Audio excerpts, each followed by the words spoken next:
Hi everyone, it's MZ here. Welcome to the second lesson of the first module. But before we begin, let's touch on why we are having this groundwork module. There are lots of things that we want to do, but we never get to do them. Don't you wonder why?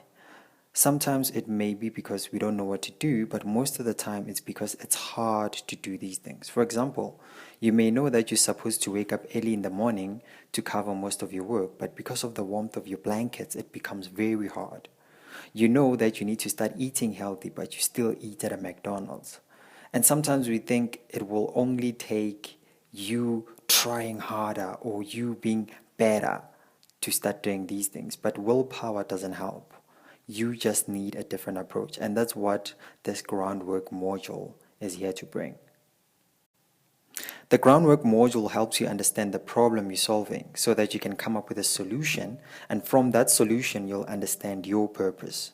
Then you will develop a long-term goal, break it down into short-term goals, and break down those short-term goals into action steps, and then create a system that you will be following in making these action steps achievable. All of this is linked. One without the other, if you try and achieve your purpose without understanding the problem, it's going to be disastrous. So you need to follow this very, very precisely. Let's recap what we covered from the first lesson. Point number 1, a purpose is the reason why you do what you do, which springs from the solution that you're offering for a specific problem. The problem is linked to a solution, and a solution is linked to a purpose. You will never know your purpose if you don't know the problem you're solving. I just mentioned this earlier. And you'll never be able to come up with a solution when you don't know what is it that you're trying to solve. Point number 2, a purpose helps you serve your clients instead of just selling them a service or a product. When your business is driven by a purpose, you care more about the client's needs and less about how much money they will put into your pocket. And clients would rather buy from the business that cares about them instead of the one that only tries to make money out of them. You serve and the money will come. Point number 3, purpose can help differentiate your business and brand from the competition. When you're driven by purpose, your world of possibilities becomes bigger and bigger because you no longer see things in the small context of just making money. For example, during a Skype chat with Isabel last week, I showed her that if her purpose was for women to take better care of their beauty instead of only being glamorous, it would make sense for her to start selling skin products, refer clients to dermatologists and get a commission for doing so, or teach them how to do their take care of their skin, or like even just to do bits of their makeup and stuff. So the possibilities become way endless when you have a purpose that is directing you. But for today's lesson, we're going to be touching on goals. So let's begin.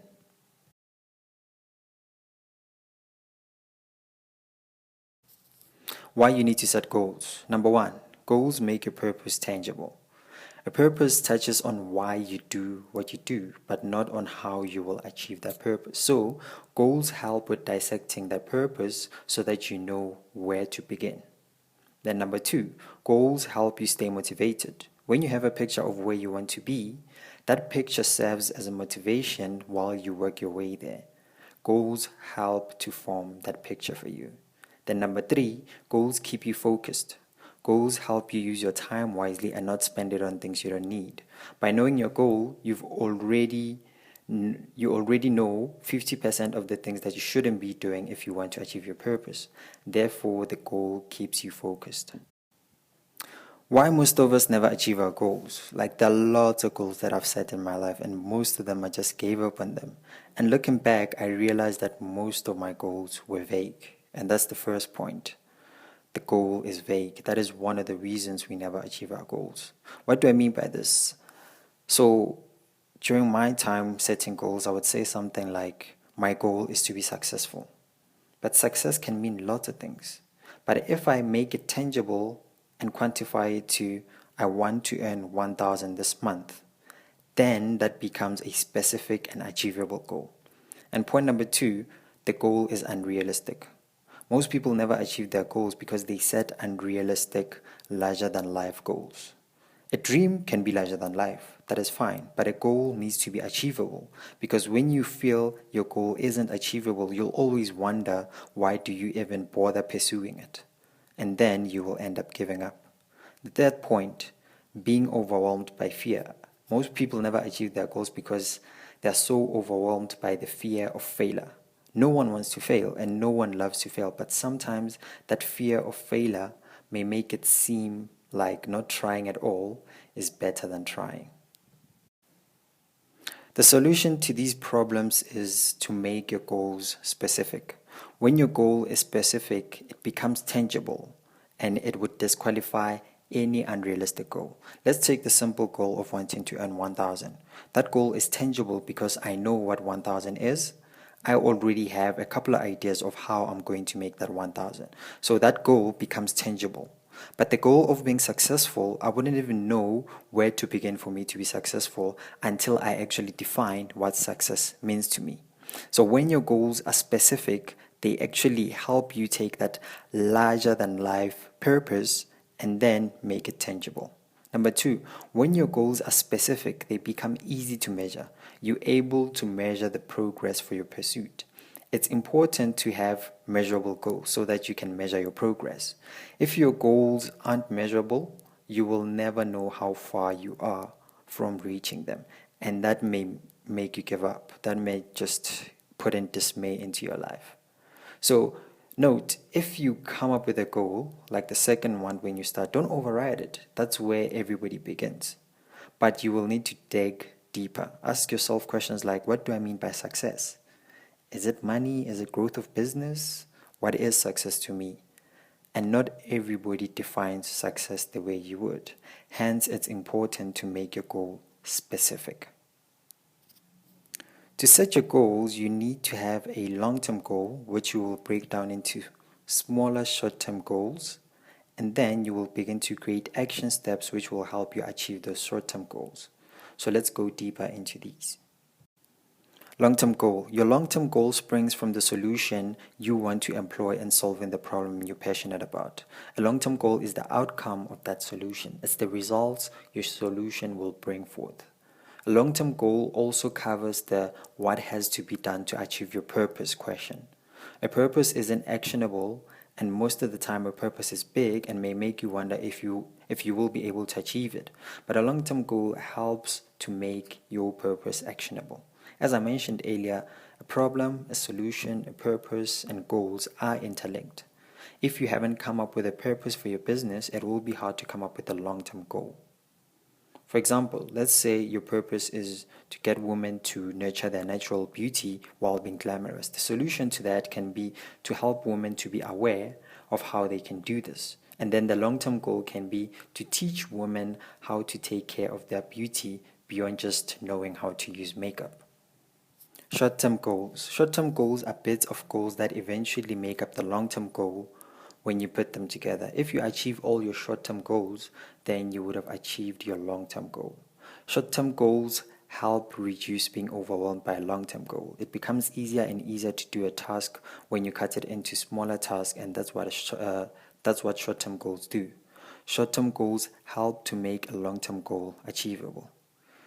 Think way back while you were still in school, whether it be like in a math class or geography class, and the teacher would ask a couple of questions based on that subject, and then she would say, write your answer on the book, and then she'll be walking around looking at each and everyone's answer.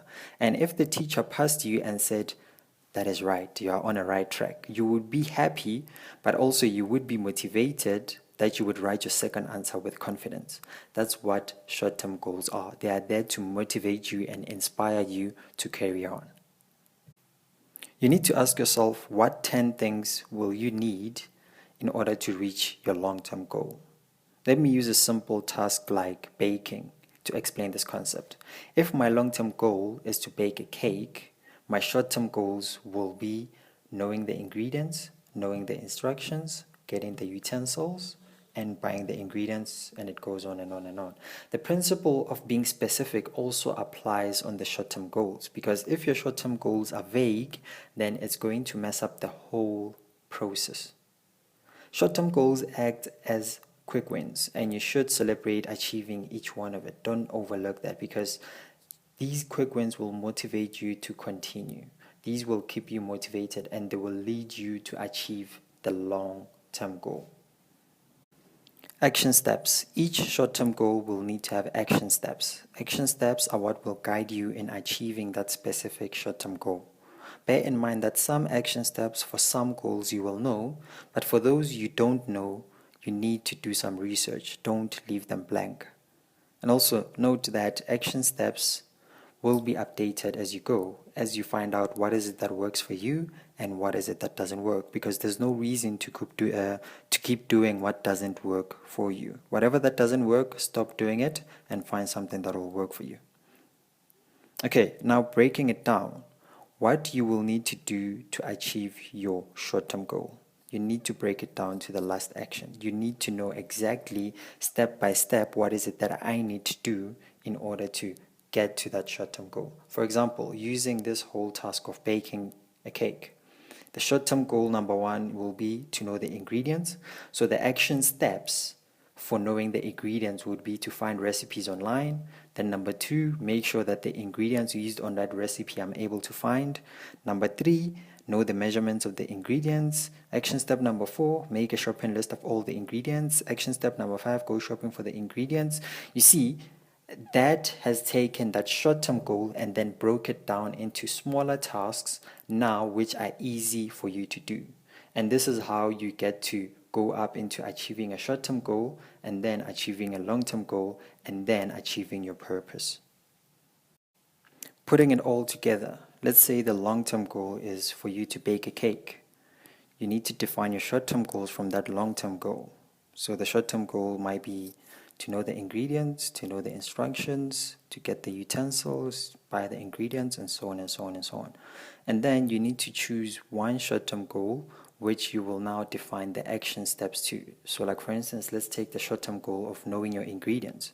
Then the action steps to know your ingredients would be to find a recipe online, make sure that you're able to find the ingredients here in South Africa, know the measurements of the ingredients, make a shopping list, and then go buy those ingredients. So, in putting everything together, believe me, while you do this exercise, the easiest might be to come up with your long-term goal.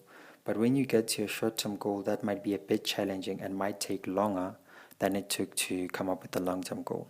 The action steps will take even longer, and I would suggest you come up with the action step for the first goal first, and then implement those action steps before going to the second short-term goal. Please, please, please, when doing this exercise, just take 5 minutes alone in a quiet room, just you and a notepad, no laptop, no phone, no iPod, because that may distract you, and just be honest with yourself. Okay, let's recap. Number 1, goals make your purpose tangible. They help you stay motivated and you keep you focused. Number 2, goals need to be specific. Your goal shouldn't be vague. Number 3, a long-term goal is the outcome of the solution to a problem. And short-term goals are bits of goals that eventually make up the long-term goal when put together. And the last one, action steps give you direction on what you need to do to achieve your short-term goal. Okay, this is the end of lesson 2. Then I'll see you guys the next lesson where we'll be touching on systems. Thank you. Bye.